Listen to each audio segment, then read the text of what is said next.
Hello and welcome back, everybody, for another special edition here on the Bella and Davyd QPW platform, looking at the cosmic history codes. And as always, when we're looking to the stars and the constellations, I'm joined by the one and only Leslie Shankman. Hi, Leslie. Hi, David. Good morning.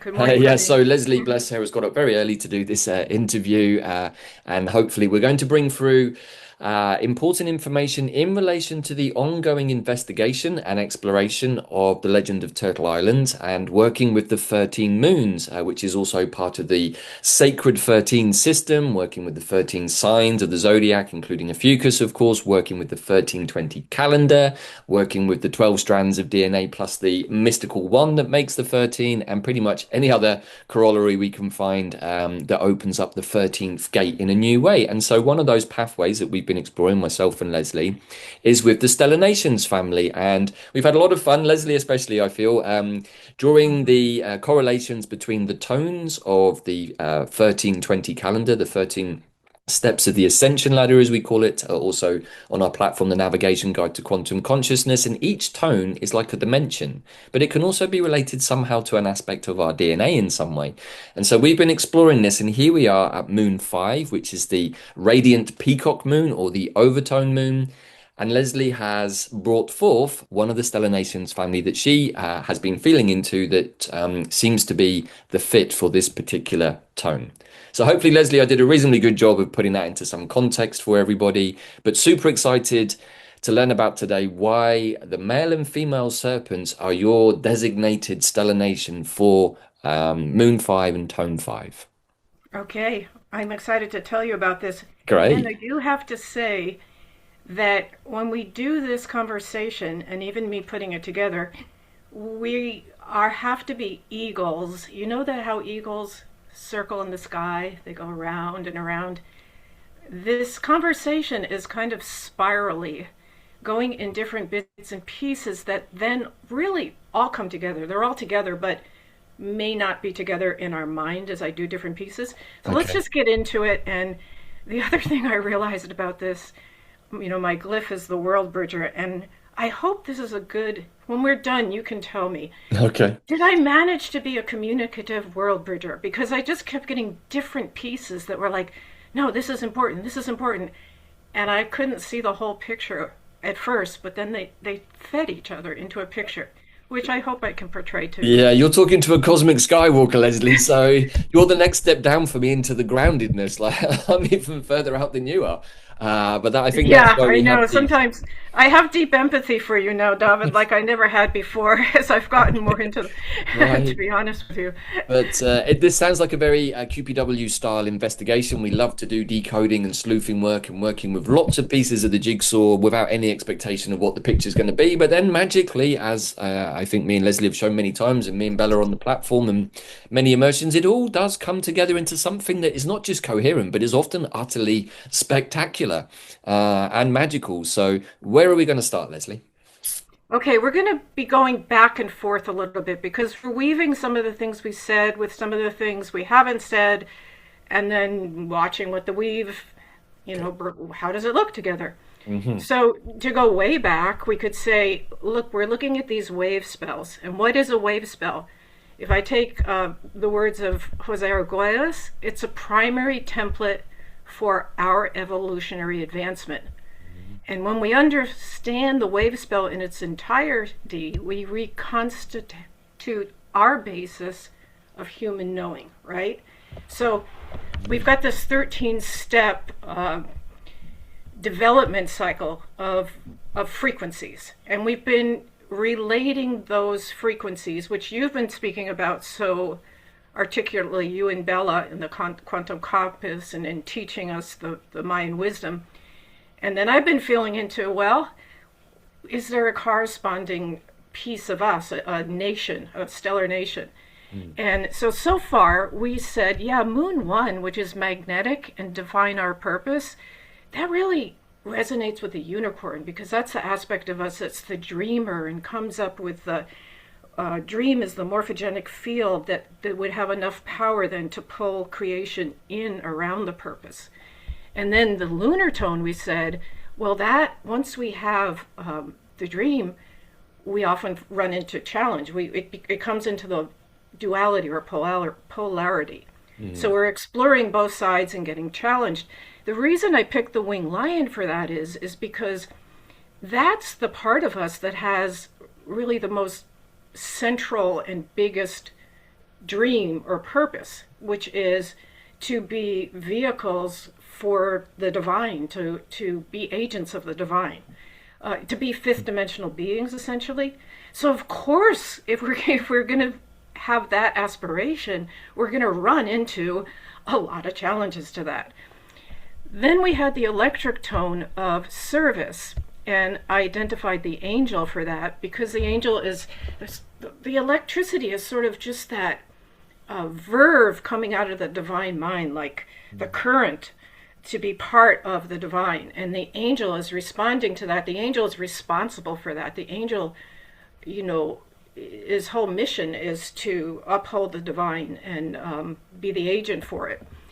Then the reason I picked the fourth moon was self-existent, and it's where we identify form or structure. I actually picked the great felines, the warriors of the feminine, upholding the yin energy and the goddesses, because everything about that nation is about understanding the sovereignty of form. Like the creator made each of us as a unique kind of potential to have creation run through.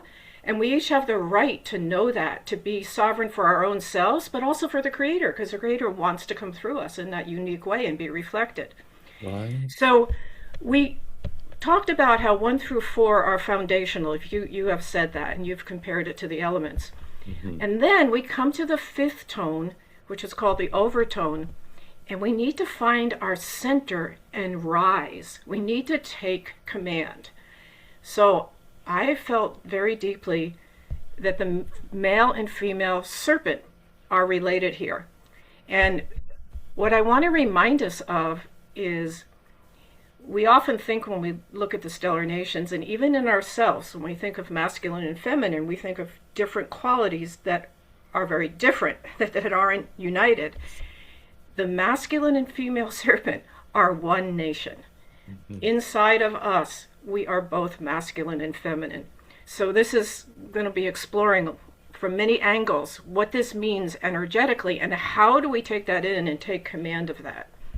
You know what? Thank you for the review there, Leslie. You know, we were just talking before we hit record, and we've both done this pathway quite a bit. It's imbued into us, and I think the only one that I would have done the same as you was the unicorns at the beginning. But each and every one that you called forth in the moment has actually been far more on point than perhaps the choices I would have gone for. And I love the fact that it can be interpreted in different ways, maybe even in different moments. Maybe different nations would step forwards for different tones at different moments. But everything that we've done so far has been absolutely on point. And I love the quote there also from Arguelles via Pakal Vatan, really. This technology is the primary template for evolutionary advancement. You Mm-hmm. know, hopefully that's what we've been sharing since we've been working with this. That this is a technology, as we've all realized, that can absolutely allow us to evolve. And here we're adding in the starry constellations and marrying the two, perhaps for the first time consciously for a while. So I think it's really exciting that we've got this opportunity and invitation.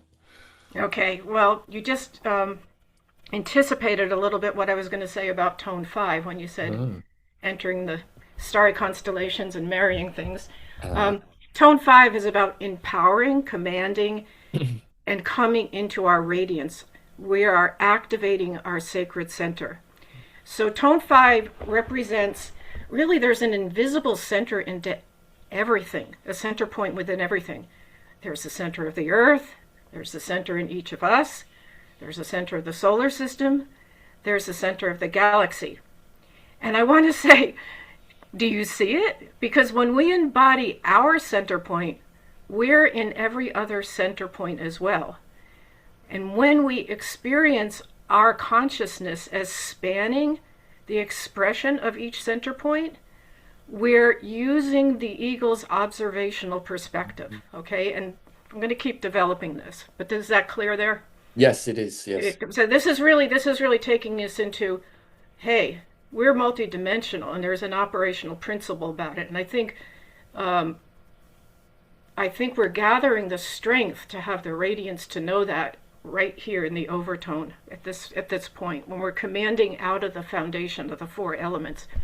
And do you see those center points, Leslie, as being other beings, other humans, and or points in the land? Or can you further explain?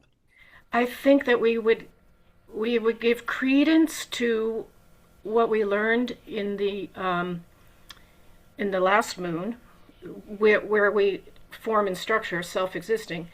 Every Hmm. single thing that's created has a center point. Okay, Yeah. so that's our part of our relational dynamic, the understanding that we all have a center point of radiance Mhm. that is our expression of the divine coming through. Right. It's the kind So of, ultimate end of In Lakesh. We are everything at all right, right, times, and the right, same is true for everything else. right. So this is where I want to really emphasize now. This is what we've got. This is one of the huge divisions we've had in cosmic history within ourselves. This is what we're repairing now with the return of the feminine, the goddess. The male and the female serpents are one stellar soul family. They're actually Siamese twins. They're still connected at their tail. They're born of the same cosmic egg on Sirius A, and they're attached. And we've got the female who's the healer, and the male who is the teacher. But the male is hearing the whispers of the divine mind. That's what the Kabbalah or Tree of Life is. And the spirit of the divine or the masculine comes through matter as life force energy. But let me keep expanding on this so it makes sense. And I want us to step over. Like I said, we're going to be spiraling a little bit. I took a couple of your slides from. You did the quantum guide to The the navigation guide to navigation quantum guide to quantum consciousness. Yeah. consciousness, right? So when you explained the overtone, you went back to you explained in another framework how you set up moon 1, 2, 3, 4, the different tones. Um, so you'd called magnetic or the having a purpose a power of oneness, and you called the challenge, the second moon, second tone, the power of counterbalance. You called the third power of connectivity, the fourth the power of structure, and then you called the fifth that we're talking about now is the power of the center. And I want to point something out about this. When I started seeing, well, wait a minute. We had the one, we had it break into two. Then I felt like, wait, it explored, these two sides explored each other. I felt like, well, the power of connectivity is kind of more feminine. And we'll get into explaining feminine energy in a minute. We'll see that even more. And the power of self existing or knowing form, or the power of structure, is actually more masculine. So I started thinking about, well, if we marry the male and feminine, we raise their polarity into a fifth element, into the ether element. And then I was exploring ether, and what's the quality of ether? The quality of ether is sound. And what is sound? It represents the intangible space that allows vibrations to travel. And then this is another little loop. If you're into the law of time, I started thinking, oh, wow, that's how you surf the Zavoya. There's a way. Yeah. So we won't get into that now. But let's go. I took the thought further in my mind. What do we call polarity now as we're raising it, out of this? There's duality is much more like black white. Polarity is a dynamic force. It isn't necessarily it's catalytical more than like opposite, has to be either or. That's true. So what if we call polarity in its etheric form, well, lifted to its etheric form, is radiance. It becomes multi-dimensional. Because if you think about it, on every different frequency or dimension, there's different operational laws and relational dynamics. So it's like we have these catalytical forces of polarities on each one of these dimensions. So we're experiencing the catalyst within a dimension, but now we're aware of all the dimensions simultaneously, or we're learning to Mhm. be. So then we also have the relational dynamics of how the polarities operate, or let's call it radiance, operate across dimensions. Well, So, and of course, the opposite of polarity really is union. When yeah, well, so yes, and yet there's a respect for all there's still the oneness within the union. There's still the individuation within the yes, union. It's very Aquarian, really. It's really the yes. Aquarian age coming in. But here, this is, if you can follow this conclusion, I got a kick out of this conclusion. This broad range of experiencing, the catalytical forces or the radiance, the laws within each dimension, and then across the dimensions, because we're aware of different like spectrums of timelines, or like what's coming from the center of the Earth, what's coming from the center of us, what's coming from the center of the solar system, what's coming from the center of the galaxy. Whether we're conscious or not, we're in all that. So what I was feeling like, oh my God, this broad range of experiencing makes time become space. And then when we live in a way that fills up that space, when we live according to the dream spell experientially, doing the glyph and the tone each day, Yeah. it's like we're filling up the space with the art of being in time. Okay? I like it. Okay. So here's another trippy thing, because I'm thinking, I kept right from the beginning of this, I'm like, oh God, I got to talk about overtones. There's something about overtone. What the heck is an overtone? I mean, there's many meanings. There's overtones in music, there's overtones in physics, there's overtones in psychology. But it's interesting because what an overtone is, like in music, it takes one fundamental sound and it keeps it's different.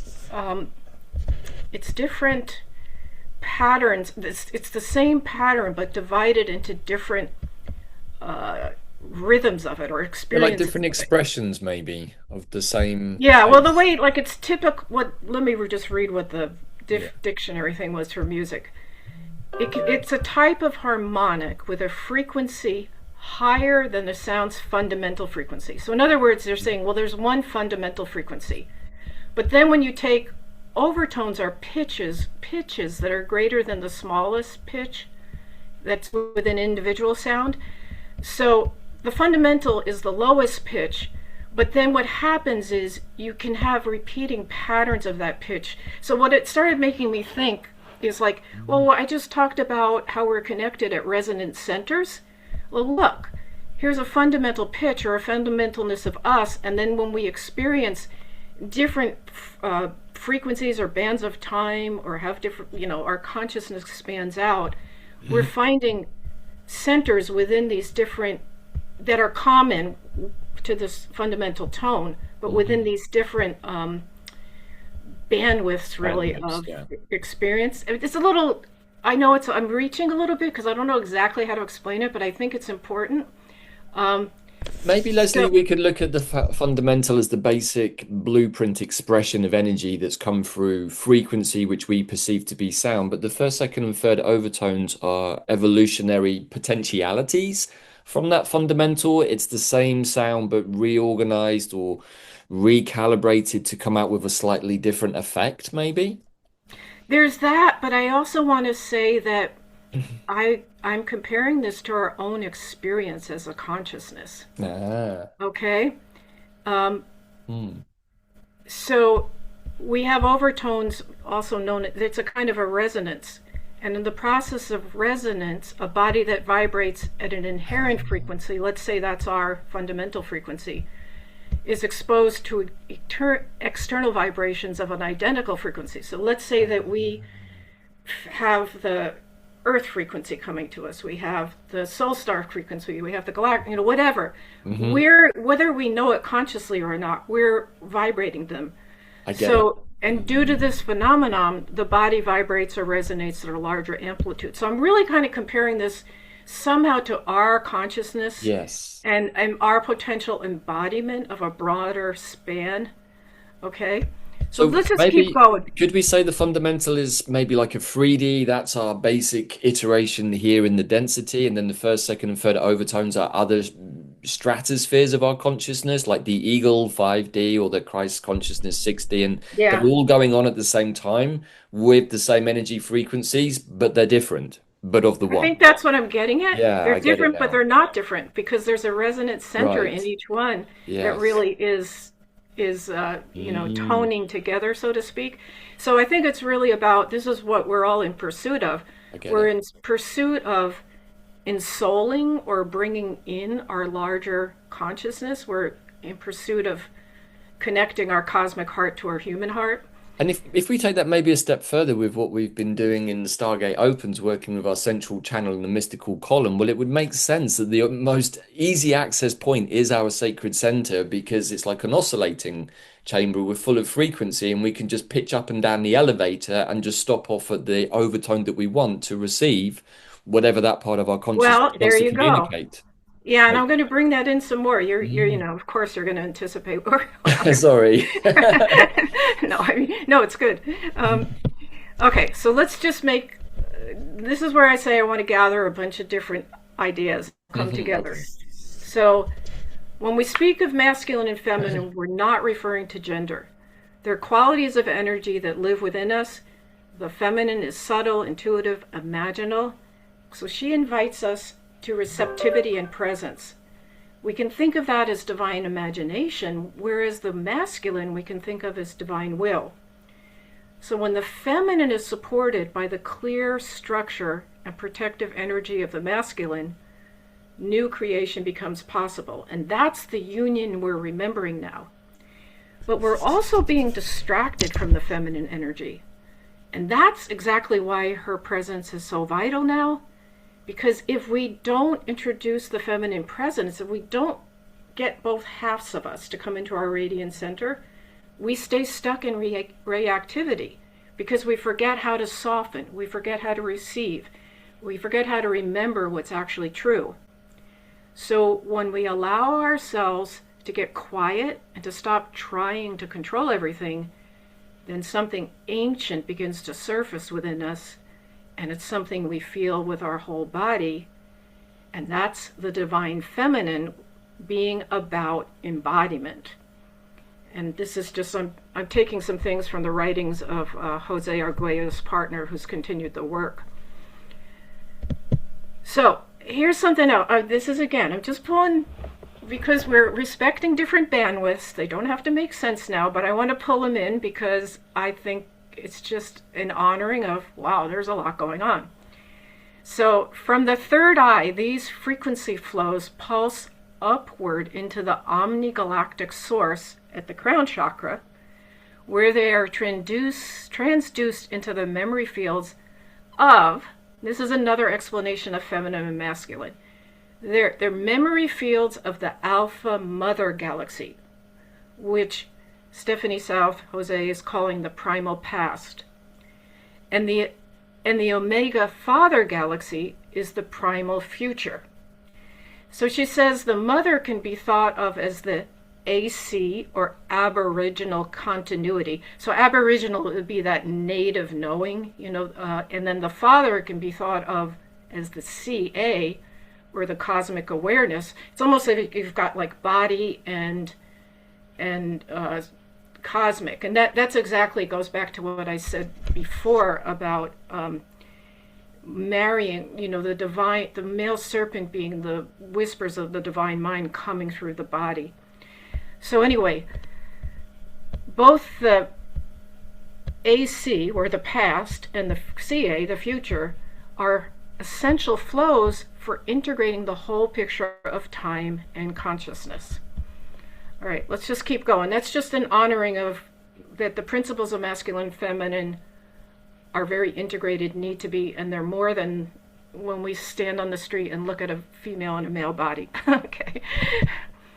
All right, so now we get down to what we well know. We've done a lot with in the tribe with this, the tree of life. It's the flow of energy from the infinite source of the divine mind into finite expression, into manifestation. We're going now to everything we're doing in this current, you're also doing the immersion of the final wave spell, and you're taking us through bringing us down to the different chakras. You may want to say something about it. I Yeah, know it. thank you. Yeah, so just for clarification, what we're sharing here is part of our ongoing 13 moon exploration. And me and Leslie are sharing this with all of you on our YouTube platform, as well as the people doing that 13 moon journey. But as always, it's QPW, and we have a 13-day immersion, which is working with the yellow magnetic star, which is the final wave spell, which is ongoing now at the end of this Sulkin. And we've been guided to do a number of things, but we are bringing heaven down to earth, and each day we're descending through the chakras. So what Leslie is sharing is not only pertinent for Stellar Nations followers, for 13 Moon advocates, but also for us doing this descent as we bring the heavenly imprints down into the physical body, chakra or stargate by stargate by stargate. So we started the descent process actually working on the day of the overtone Oh, in that's this funny. way spell. So it's That's absolutely right. beautiful That's what right. Leslie's come up with. You couldn't make this stuff up. It's it's just synchronistic beyond belief. Okay, let's keep going. Yeah. So now I want to bring up. So this is the like the tome of the male serpent, right? So the male Yeah. serpent is the teacher of the divine mind, of these whispers of knowledge, because out of Arcturus just comes the ideas of the divine mind, and when they're sort of, let's say, condensed into different energetics that can make the divine mind come into different layers of expression, different, as we're speaking of, the different dimensions of creativity, creation. This is the Kabbalah, or the Tree of Life.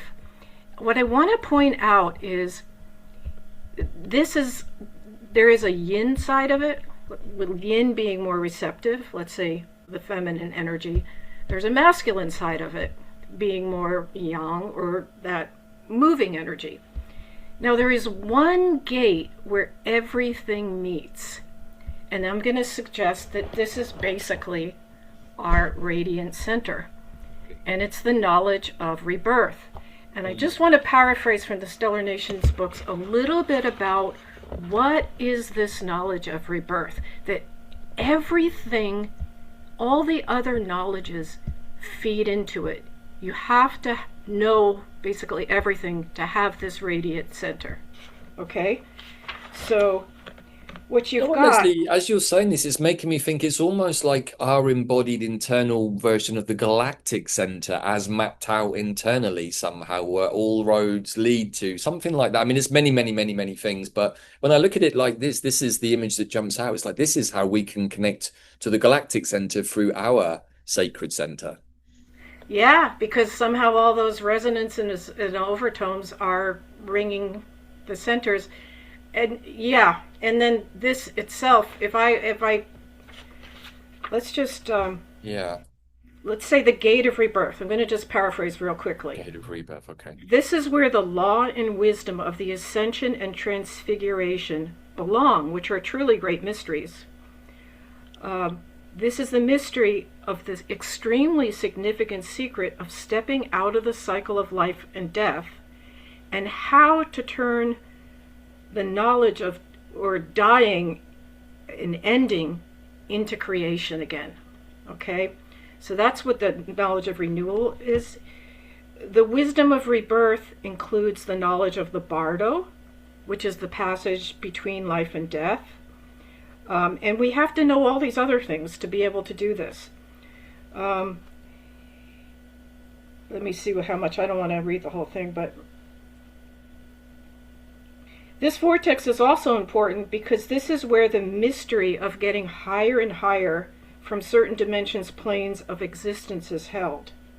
And that's really where and how it describes the secret of ascension and transfiguration. But in order to make this possible, the soul needs an initiation into some degree of all the secret scientists, is what I've been saying.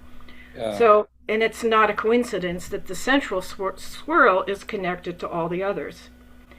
Let's see. I mean, perhaps another way of looking at this is each of these gates are are initiations, and in order to get to the mystical 13, we need to have been initiated into the mystery of the 12 different gates or the knowledges, so that we form that sort of, each one is a bit like another strand of our DNA, another member of our Knights of the You just Round did the next Table. paragraph in the book. Ah, go for it. Okay, we have to realize the extreme complexity of the steps necessary for ascension. Yeah, One of the conditions of which is the knowledge of the laws of life and death. The further to those, many other attributes can be important too, like the recoding of the DNA, which you just said, right. the recognition and the use of certain stars and stellar rays, Yeah, and then the developing of the Merkaba light body as the perfect operation of the interstellar vehicle of the ascension. yeah, So what we've got to do, on the other hand, they say, is it's necessary to bring such divine color and sound harmonies down here, which is what we're doing now with the yeah, descent, which resonate through our world and start elevating the vibrational level of our world, because we're bringing down the higher to elevate, to be that in this level, but elevate it. right. We also need the karmic release of our lives and experiencing, which we've been doing, all the cleansing. And we have to let ourselves experience moments of mercy and redemption so that we come into a new alchemy of our present time, which our present time is the age of redemption or turning over. Okay, so I wanted to bring this up. I think that's an incredible illustration of our radiance center, and really the entwinement of the two serpentine parts of ourselves, which are a masculine and feminine energy that And support each other, that right. are together. Yeah, and you also just, I like the phrase that you just used, which maybe for the audience watching this who aren't doing the Stargate Opens with us, the karmic release of our lives. This is definitely happening right now, everybody, for sure. Stuff Yeah, is coming really. up, and as we're descending in our own immersion, as we're descending this central column, this mystical column, the world tree, our central centrifugal point, what's happening is that we're hitting debris from our karmic past that have already been loosened up and released. But as we're going down and they're being released, we're encountering, or at least I've been encountering them, just pockets of karmic stuff that's been released and been dealt with. And it's almost like just passing through it momentarily for a few hours or a day or something and going, oh my God, I thought I'd done with all of this. And then the next day realizing that you had dealt with it all. You were just watching it be released and sort of passing through it. So if any of you out there are having that experience, I think it's part of what is going on. We are having to, well, this is what we're doing in the journey, is descending through the chakras and releasing, clearing as we go, so that we can meet the force that is going to come up with inside of all of us. So the karmic release of our lives might come up in the form of memories or past life incarnations, but it's all within this context that Leslie's just shared with us, with these knowledge points or gateways or star portals. Yeah, okay. Thank you. Yes. Yeah. Sorry, I wanted to share that because I think it's very on point No, this no, it's for very this important. moment. Yeah. I was counting on you to help me weave some of this. Oh no, who's that guy? Where did he go? I don't. Now What? here's another one of your screenshots from your navigation guide to the Right, Overtone, right. where Bella, was saying, "Oh, it Overtone is the fifth force," and actually that is kin number 5, which is the red serpent, right? Which represents the life force energy. Then she said, well, number 13 represents the cosmic cyclical power of time, and that's informed by the frequency of life. So think about it. The life force comes through the cosmic cyclical power of time. So that's what moves, the power of the fifth force moves things, right? So the overtone and this whole serpentine energy moves things, which we're going to say is this whole ability of the feminine to hold and receive the divine mind and the divine will and channel it. Yeah. Now, if we go on to what Jose said about what's the fifth force, well, he says contemporary science describes 4 major forces in the universe: strong, weak, electromagnetic, and gravitational. Then the 5th force is the one that binds them all together. It is the synchronic G-force, sometimes called the ether or akasha. So we're back to this idea of the overtone being an etheric type of element, Yeah. or being the center. We said the radiant center is the ether essentially that rises out of the foundation of the four elements. But it also Yeah. it's the ground with which in the four elements are balanced, exist, and manage. And that's gonna we're gonna keep going there. So wait a minute. Maybe I can just share a quick visual on this one, Leslie, which I found useful. So you've mentioned the four elements. We also talk about the four compass points, the four directions. That kind of is the first 4 days of any way spell, just putting that foundation Hmm. in. What I've seen from doing this repeatedly for the last couple of years is that once I've done that consciously, just working with my own inner medicine wheel, what it naturally does is the energy then goes to the center, which we could say is the center of the Christos temple, of the Southern Cross, the Crew constellation. There's many analogies that all basically fit. But when I do that, suddenly what I see is the channel opens up and some part of me gets lifted from the center into the more etheric energy, which the rest of the channel is sort of operating in and communicating through. And so I've been using that as a visual because it really helps me to see, oh, I've got my structure, my four pillars, my four directions. And then by natural default, you feel yourself pulled to the center, which is this place where we can access the non-physical realms through the etheric fifth element. Right. And in another way, you just described, well, those foundational four elements are the body or the feminine, or the when it becomes receptive, then that fifth element or the divine starts welling up from it. The center is found. That fire is relit. Yeah. So I'm just restating the fifth element of ether, as you just said, arises from the four elements. But here's where I'm going to go on a little bit of a side journey, Go on. but we're going to come back. Okay. And this can be the redemption of the fallen dragon leading Khan, because he was the lord of all through the ether element. And we know he fell because he had the desire for misuse of power of all the elements and Yeah. creation. But remember, what fell, it is the part of us that's the dragon, or was Khan, the leader, is they're guardians of divine will. So what fell is our relationship or understanding of divine will and how to be channels of it. Yeah. So what I'm going to say, we're going to go on a little side trip, and then we're going to get back to the serpents. I'm feeling like Overtone 5 here with the serpents sets us up for the rhythmic tone 6 as the dragon. And we'll of course develop that more in tone 6. But I have a little more to say that might help with that Mhm. too. So we've got the female serpent. She's a healer and master of the tantric art of union through the powers of the body. So she knows how to receive and guide the whispers of the divine will, of the divine mind, of the male serpent through the body. And then when we rise above the polarity with the embodiment of our divine consciousness, we become a conduit for the divine will, which is basically what you were just describing, how when you come into your center. Yeah. The spirit of the divine mind or divine will comes through the body, comes through the matter of the body as life force energy. Now that then gives the true dragon nature. All have a dragon part 2 as part of our DNA, one of our strands. Yeah. That strand that guards divine will has its place again. We start to give our fallen dragon soul particles a place to come home to, because when you unify the male and the female serpent and we become this radiant center or this container that divine will can come through, then the dragon can come forth, because the dragon is in its true form. And we'll explore that the next time. But that is the upholding of divine will. But if we're not connected with our masculine and feminine part, and we're not running through divine will with divine will, there's no place for the expression of our dragon DNA in a healthy way. Right.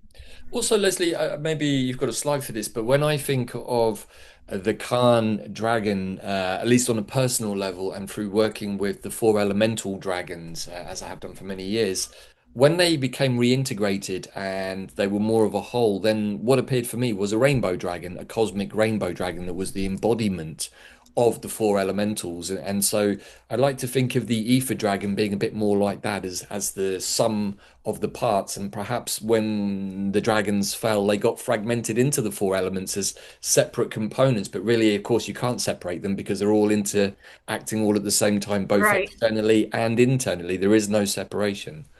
I think we're going to get there in some ways, a little bit here, and then we can do that Yeah. next moon too.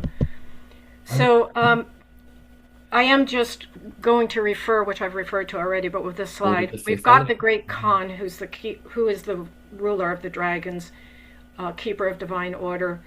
He's lord of the fifth element, the overtone. But I'm saying I'm not associating him with the fifth overtone. I'm saying Yeah. it's the masculine and female serpent, but he's lord of those. Yeah. He works from the sixth rhythmic tone because he has to balance the four elements within the ether, and that's what's bringing heaven to earth. And the dragon commands the elements. I mean, he can give absolute word to stir up or to still the elements, and we'll get into that more next month, the way that works through that moon. All But of I which one also, more. Leslie, applies to the internal. We can stir up the internal fire, we can Exactly. quieten down the internal air, or we can get fully activated in our water and become super emotional. It's all the same thing, and the great dragon gives us that command, potentially the choice of the command over our own inner Right. energies. And that's where I'm going to go back to the overtone. Because if we talk about the overtone having the periodicity, like we saw, like of repeating at Mhm. different points. Yeah, So, like, if we command our center here, then we can command our center to know a coherence and have a resonance, like, and have a harmonic. right. Okay? I like it. And just to continue this dragon thing, Mm. Rigel, the star Rigel, is on the foot of Orion. And that's where our dragon aspects learn the balance of motion. That's what Rigel is about. It's really the mastery of the fifth element of ether, which is the ability to move all the forces that come from the elements in appropriate response to a given situation. So we're learning to create balance versus chaos and disorder. Now it's interesting that it's on the foot of Orion. Orion is a constellation, really. These different stars have different, you know, purposes. I won't go into them, but it essentially, the divine mind or the Hunab Ku comes through Orion and radiates a lot of the sort of mechanistic controls of creation in this galaxy through Orion, like the constitutions for the different planets, like how does the divine mind want things to run. So they're coming through Orion, and I could say, I'm not going to go through each star, but there's different ways that happens. But here at the foot, just like when we walk, there has to be the balance of motion, the balance of understanding all these forces. Okay, so that's our side trip to the dragons, and it's kind of setting up. What I got excited about is to see when we talked about the wave spell as a cycle of development, I'm like, oh my goodness, like it's kind of like one tone feeds the other, because I saw how these serpents coming together now give place for the dragon, which we're going to talk about next time. But let's go back to the serpents for a minute and Yeah. finish up. Uh-huh. So what we've got, our perception, now we're getting back to the 13th sign, and we're calling it a fucus, and that's fine. We see it as a fucus in the sky. But it's this male figure who's holding the snake. This particular star, Ayla, is where the Kundalini is being squished and cut off. Okay. But look, this is the female serpent, all her stars. Kali, the eye of the serpent, the tail, the head. What's really happening here? The goddess is riding this snake. Underneath our perception of this masculine healer holding Yeah. it, there's the goddess, there's the feminine. That's the truth of what's happening with the snake. We've got all these stars here. Literally, the goddess is holding the head of the snake up high towards the galactic center, directing the life force energy down. Her yoni is right on all these stars. These are the gates, the opening. It's the awakening of the desire to merge, the understanding that we are one with creation. It's the coming together of Yeah. the masculine and the feminine. And that's where we get the full operation of our self as beings, and our radiant center rises and wakes up, as you know, as you just said. Right. So I want to finish with saying there is a star, Gemma, also known as Alphecca, that's on the Corona Borealis, a constellation that's between the Bootes, the male serpent, and here's the head of the snake, but Ophiuchus is down here. So it's kind of between the masculine representation of the snake and the feminine representation of the snake. And this star, actually, in the stellar nations, they say this star belongs to the female serpents. We'll see why in a minute. But is meant to actually be worn as a crown when the masculine and feminine come together. It would grace the head of the joined forces, as one, because they're not really separate. Yeah. So they said it's like the female serpent crown of Ariadne. It's a wreath of stars. And it represents the beautiful regal quality of the goddess. And it's a very clear crystal initiating ray that shows us what it's like when the goddess rules the world. Because when the feminine voice is there, her presence and her rulership is she loves all beings as if they're her own children. In other words, she can see the center in everything. She feels the divine. She lets it come through. Just a little bit more about this. This is an interesting mythology, really, behind the crown. Ari, is it? Do you know how to say it? I think it's Ariadne. Ariadne. Okay, so in the myth, she helped Theseus slay the Minotaur. And what's the Minotaur? The Minotaur is a corruption and inversion of a bad king, a misuse of power. So instead of following, proper ritual and practice, where the king would submit its power to the gods, to the whole, to the divine will, to ensure the prosperity of the kingdom, the Minotaur is something that represents the monstrous result when the king uses the power for himself. That's kind of the cycle we're trying to move out of. Now, what she did to help Theseus is she gave him a ball of string, because he had to go through a labyrinth to find and slay the Minotaur. And she gave him a string to unravel as he went through so that he would find his way out again. And he did. He slayed the Minotaur. She was madly in love with him. He took her off. Something happened. The first place they landed in his ship, she was left behind. They don't know. The myth has many potential endings. Either he betrayed her, or she was too sick to take, or she was taken over by the god Dionysus, who loved her.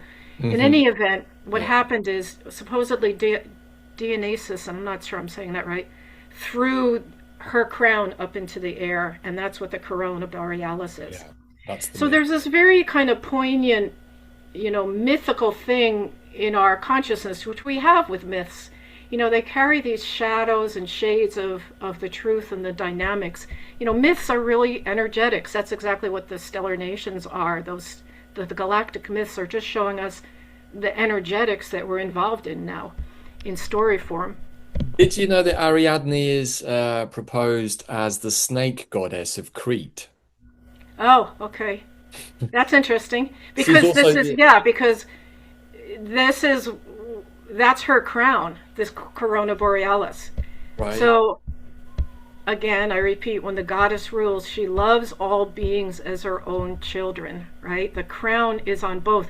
The two, our masculine and feminine complementary sides, are united as one, and we're working as the channel for this divine, instead of understanding or apprehending separation. I think And there's another thread here though too, pardon the pun with the labyrinth, and that yeah, is go that back. Ariadne is also the goddess of labyrinths and mazes, which is often used as another analogy for the Matrix, the Sim, and Oh really God, that's funny. we're trying Yeah, to navigate our way out of the labyrinth, and that's really not the idea is to dissolve the labyrinth from that more eagle perspective, but the snakes are alchemists, and so they can work with all of these energies to alchemize their way out of the labyrinth. So I think there's a lot of really interesting connections Yeah, there. yeah. The Minotaur is Well, connected to Taurus, the bull, and many other things. Like it's kind of lots of threads. I can also bring in another star, Procyon, and it's on the fourth dimension, which is in the unicorn nation of creation. It represents an inner labyrinth, and it's an absolutely alone, kind of steamy, heavy place, Yeah. around and around and around. And it says it's the question inside when you have Procyon is, who am I? Who am I? Who am I? It's very much a personality forming. If you put it on your code, depending on where you're really wanting to redefine yourself or look for yourself in this incarnation. But what you're really looking for is what's in the center of the the labyrinth, and you're Yeah. finding when you get there, oh my God, it's not the Minotaur I was so afraid of. It's my own divine radiant self. So, That makes the Minotaur seem like a small fry, right? It's my own divine radiant self that I'm right, afraid of. It's not the goddamn right. bull herring towards me. It's gonna Right. We're skewer me. seeing the It's shadow myself. of our own light instead of the light, right? Right, but it's so true. That is the truth of what we're really afraid of. It's our own divinity. Right, Whether we right, can right. handle that divinity, I think, because we've got the memory of the fall somewhere in us. We're like, I don't want to do that again. And Well, so, it's also look at what we have to, there's attachments. Look at what we have to give up or think we have to give up true that to move into this free flow state. I mean, honestly, it's going to be a different kind of created experience. reality. Yeah. I mean, I think we're ready for it, but there is that kind of grief of giving up. We don't understand how much of people or attachments or things or, This is a good point, Leslie, and it's one that the Ascended Master Zach spoke into our container with yesterday. That really, that with the timeline to convergence that we did the whole series on, and that you contributed to, I think that was the marker. And even from what he was saying upstairs, the powers that are helping us in the higher realms kind of anticipated there would be a shift quicker, as did we. And it's taken a bit longer to roll out than we all expected, apart from those who haven't woken up yet because they're still in that process. And what he shared, which we can share here, was essentially it was humanity's resistance to letting go of their old self and the yeah, grief that goes with that. And that that was stronger than the potentiality, promise, and possibility of stepping into who we truly are, that we were more inclined to hold on to that more pain-filled sorrow version of ourselves hmm, than to just turn around and go, oh my gosh, there's another door over here, which looks much more interesting because we're so busy looking back at this one because it's all we know. And so we're attached to that version of ourselves, even though it's one that doesn't really serve us that well any longer. So I just share that because I right. think it's very much on point. No, and that also brings me back to earlier slide when we said, well, the feminine is so important now because Right. we're being distracted away from the softening receptivity of the new. You know, we grip against it because we think we're losing something. And it's hard to imagine. Well, and remember, the feminine Mhm. is the imaginal, the divine imaginal. It's hard to know. I mean, we've forgotten that there's so much in the invisible that we can call forth, um, that is real. We're just in a huge transition process. But And also, that comes back to the central gate of renewal, right. learning that death yields new life and how, right? So And these are all the mysteries. But go yeah. ahead.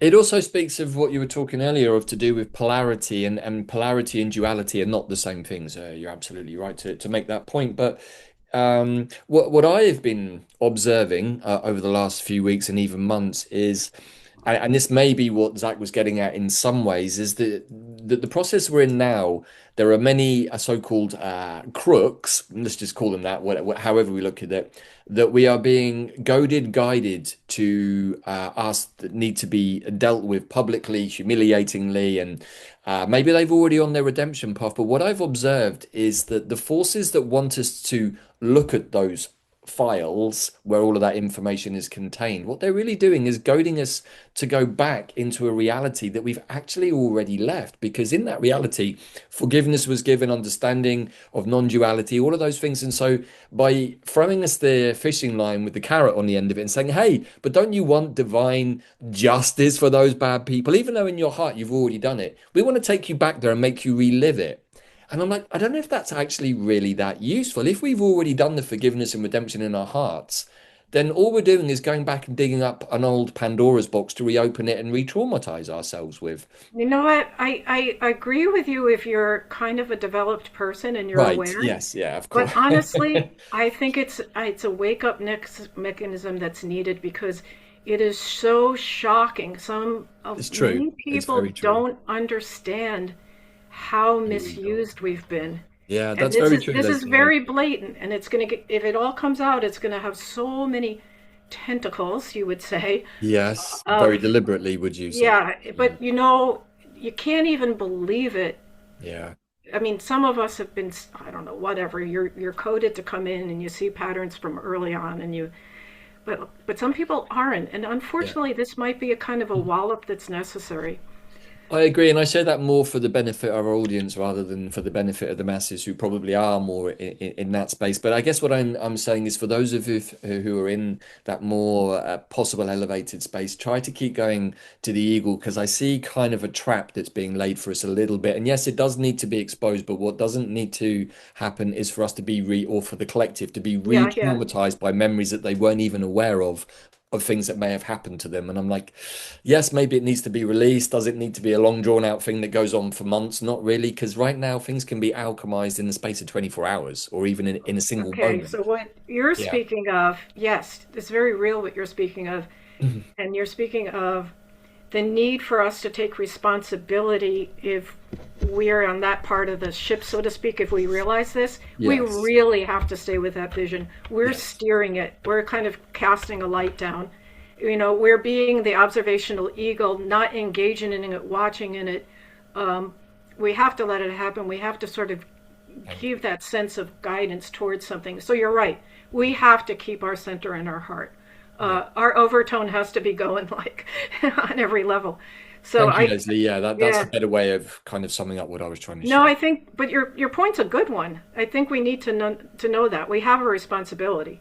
I mean, Um, it's very easy to see the polarity and have from even the recent past the judgment. Oh, I don't like that person. He's a crook, or she did this and he did that, and they're responsible. And that's probably true. It is probably true. And we're not trying to refute any of those things, and I'm not trying to undermine anyone's experiences. But as a developed being, we need to be able to arise above that and say everyone just played their part in this story, good and bad. That is duality. But if we continue to be polarized by the experience of duality, then I think we're missing the point, which is to go eagle and go, yeah, I right, can be right, in right. duality, but operate from a non-dual perspective within duality, which gives me my sacred center, which will also lead into the balance point with the dragons next time Yeah. out. So some And I context. think what your spring up also tells us, even for our own sakes, there's levels of letting go.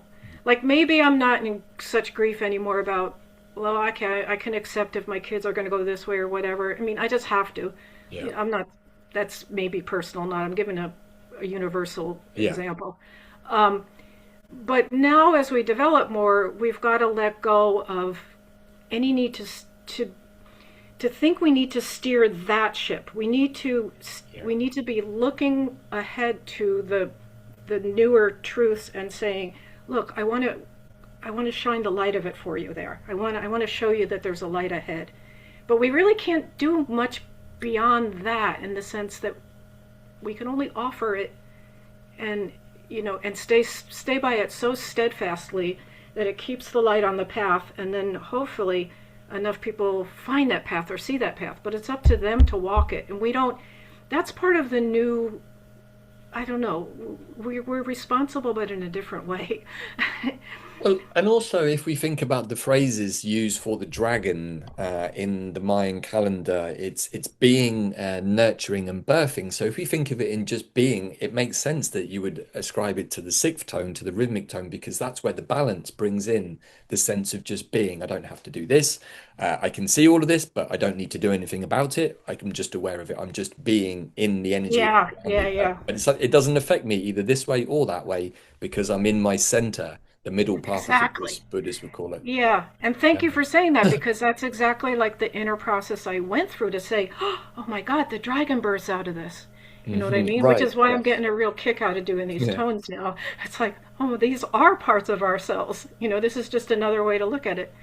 So, just finishing up here, I said this already, but this is worth saying. When the goddess or when that whole feminine aspect of ourself comes in and we can be receptive and allow the divine to come through, we can love everything as if it's our own children. And that's what we were just talking about. Sort of uh, that care and regard and shine the light, but also the neutrality of not judging and Yeah. letting each thing develop on its own because that's what creation wants to do. These are agents of creation that are in development. Right, and if we're in a judgmental place or ascribing tags or names to things, then we're not really allowing it to just be itself. We've decided to ascribe this quality, this name, this sound, and maybe that's not the most appropriate for it. Maybe it's Right, just right, going to, like a tree is just being. It doesn't need anything from us to define what it is, right? It's just being itself and right. organically growing to its own blueprint. And I always like to think that really and truly the trees are the master humans. We're what humans might yet become in the future. It's like I Yeah, don't it's know. very true.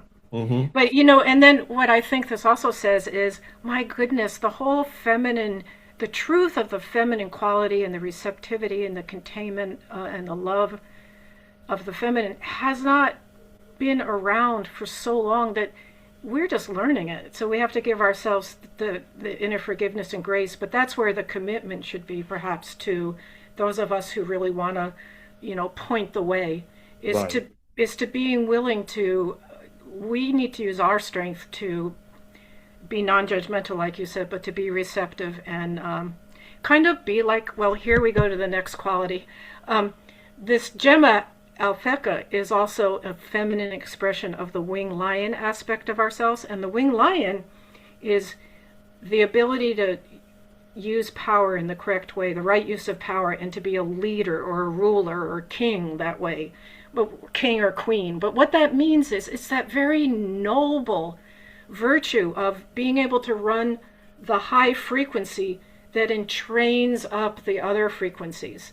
So you could almost go back to our overtone slide where we saw the different periodic frequencies of one fundamental tone. Well, if you're the winged lion and this Gemma and you can just hold it, then you're helping that fundamental tone expand out or learn how to entrain to something broader. And that's the quality of the Heavenly Mother. So, with that, I'm going to conclude. And this kind of reminded me of what you said about, yeah, it's a process of bringing the rainbow bridge together.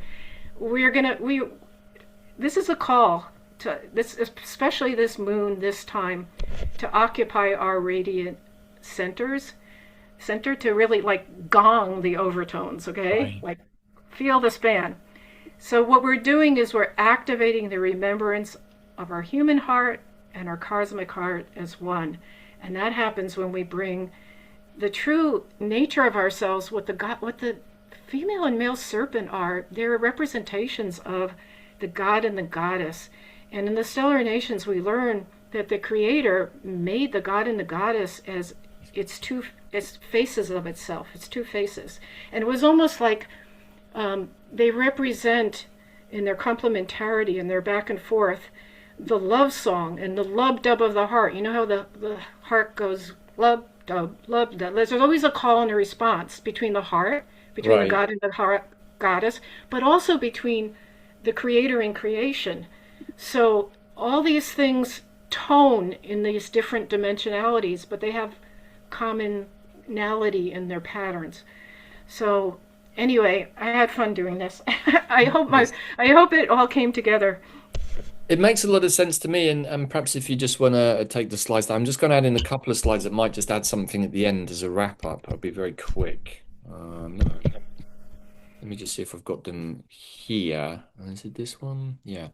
So just to add to further context, this is another visual representation that I've been using, which is working with the toroidal field, human toroidal field, the toroidal field of Mother Earth of a tree. It's all basically the same technology, and we can think of ourselves as a mobile world tree, operating with a self-replenishing contained toroidal field system that this solar system or this thing that we call Earth that we're flying on through the sky, however we currently view that, and I think we've all got differing opinions right now, but essentially the picture on the left is a good representation of the chakras. The top of the toroidal field, the eagle's perch, fifth dimension sits somewhere up here. And as we descend from this more eagle's perch down into this realm, entering through the crown chakra, or first through the soul, the crown, we're beginning a descent into the body. But if we if we think about it from the point of view of the dragons coming up from the earth, the primordial elemental energy, then connecting in with our snakes, which is our, well, our original Kundalini life force energy, then what we can see is that the fusion of the dragon energy into the snake energy, as it wants to come up our central column, needs those 4 points, those 4 compass points, those 4 pillars, nice and strong. Otherwise, the dragon, when fusing with the snake, is going to come up and it is going to be an absolute explosion because that energy is not being put into a form. So the dragon and the snakes really need that form because snakes are unruly. They will go left, they will go right. And anyone who's had a misfire on a Kundalini awakening will know what can happen and what that feels like if they go up the wrong channels. So that's without the Dragon House power. But if the Dragon now wants to fuse that energy and give a real kick as an upgrade to the system by fusing with the snakes, then this is where the eagle, which I've sometimes said could be the missing link between the dragon and the serpent, like the missing parents. This is where we need the fifth dimensional perspective of the eagle with this powerhouse dragon, especially the fire dragons that can just burn things by opening their mouths, with the guile and magic and healing and all of that that the snakes give. But that's an incredibly potent force, and it almost needs like a referee, a more non-dual aspect of ourselves to go, okay, you guys are hardcore and you have lots of gifts, but if somebody isn't here balancing that out, then you lot could cause a lot of chaos. And this is us having a conversation with our internal dragons, internal snakes, our internal DNA. Because we can even observe when our dragons have got out of control or our snakes are misbehaving.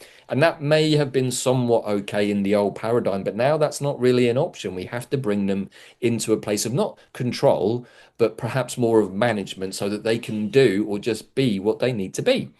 Can So, I suggest one thing? yeah, yeah, please go ahead. This is the cosmic human re-accepting all the 13 strands Yes, and harmonizing with them. I mean, the lapse of the cosmic human was to push it all out, say, oh, I don't want to be all that stuff. I want to find out right. who I am. Well, we were made to be those 13 strands. They're like they're the what we're supposed to harmonize within ourselves. We are the containers.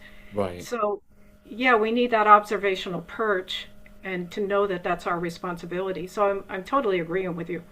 Right, and so what Leslie, I think, is just nicely sort of given more context to is that as we meet different aspects of our DNA, and we're working with the archetypal pathway of the stellar nation, which is also represents Draco self, Pleiadian self, Arcturian, Andromedan self. So these are real constellations, and these are the energetic imprints of these places. But for the purposes of working within ourselves, the archetypal stories that cosmic history codes and stellar nations gives us is really, really good. It makes it more workable on the inner planes, and our inner self likes to work with a theatre production. It makes the whole thing a lot more interesting for us, and it gives it context. And so what I see here is wanting to happen in the journey that we're on. The dragons and the snakes are fusing, now realizing they don't have to fight each other as they did the Anunnaki and the Dracos fought over this planet for a long time with all of their cartel wars. But now they're realizing, hey, we're actually the same family. I'm, dragons, I'm your grandparents, serpents. And they're going, oh my gosh.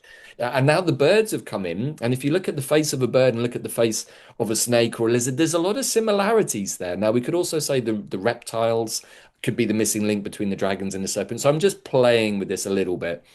But Those dragons and serpents need that non-dual perspective to help maintain order, but most of all to maintain balance. So I love what you brought in there for the next tone with the dragons. I originally had the dragons and snakes the other way around. As you know, I was going to put the dragons on the center and the snakes with the balance. But somehow this makes more sense in this moment because we're seeing the map and the instructions on the inner planes of how we can get our DNA to communicate with each other with their functions that they perform with us and through us and for us. But rather than clashing over it and trying to assert dominion over other parts or other nations, they're now making friends and saying, hey, actually, if we put our forces together, our powerhouse energy of the elementals with your guile and magic and ability to create things, snakes, maybe we've got a combo here that could work.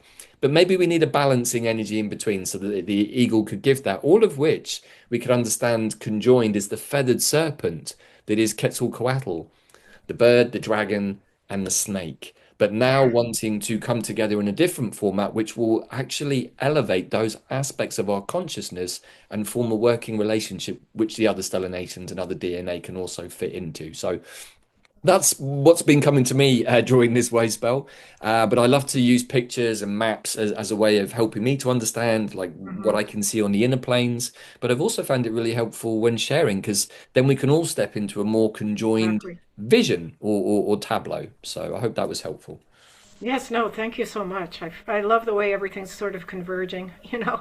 Right. And thank you so much, Leslie. You've given another angle with which to look at this, and everything we're sharing here, everybody. It's not like it's a definitive guide to everything that has ever been. It's just myself and Leslie working with the material through the Stellar Nations and with the 13 and many things that we're doing in our tribe to somehow give an access point beyond the reality that we've been living in, which was working with the number 12 by even simply inviting the 13th, the quantum field, the Holy Spirit, we can call it many things, the goddess field, by simply saying, I no longer want to restrict myself to 12, I'm going to open the door to a 13th. Then once that door is open, it starts to come in. Right. And we're going to hopefully be doing some more discussions around the Sacred 13 with the new Zolkin beginning because it's also the way that we access the remembrance of our cosmic human selves. So thank you, Leslie, for that Right. And segue. I think also that we all need to know that what we're going towards is the divine imagination, you Right. know? Yes. And so we can have this conversation. It doesn't have to be right or wrong. Nope. It Nope. may spark, you know, something of the inner center of ourselves or someone else. And that's all that matters to we're finding our own uh, Beautiful. inner flame, inner radiance. Absolutely. And of course, when we go into the sacral chakra, we have that breath of the dragon, the breath of the primordial forces, that inner creation flame. And that's also a force that the dragons and the snakes and the birds can all work with. When we think about the phoenix rising from the ashes of that fire, that's really a dragon bird. If you look at it, the phoenix is a combination of dragon and bird or eagle. And that also moves into the Quetzal. So there are many beautiful ways that we can understand all of the symbology that these cultures have given us. But it's not just pretty pictures, there's more to it. And hopefully, as we continue to unpack these mysteries of the universe, it starts to make more sense, not just as some head candy idea, but actually something that we can feel happening within us as a series of activations. So thank you, Leslie, again. Yeah. Super exciting. And please do everybody put your comments or thoughts on what we share. We love the whole aspect of bringing different threads in, as many of you know, and we love to hear from all of you. And of course, if you want to check out more on the Stellar Nations, Leslie, where would you like to point them? It'll be underneath. I have a website. They have a website. We have courses we did together on your website. So Very true. there's that's all there. And yeah, may we remember. It's a big act of coming into remembering something that's there in a lot Yeah. of ways. Yeah, you're right. And I often think what could be more important than remembering who we truly are in our holistic nature? Right. I can't think of anything that actually is more important than that because until we do that, there's some part of us that's not in our awareness, which just feels weird. So, with that in mind, thank you again, dear Thank you, sister, for everybody. this talk. Thank you, everybody, for listening. Hope to see you on another call very, very soon, where we will continue to explore the mysteries of the universe, the cosmic history codes, and of course, the sacred 13. So, see you all again very soon in Lakesh. Thank you.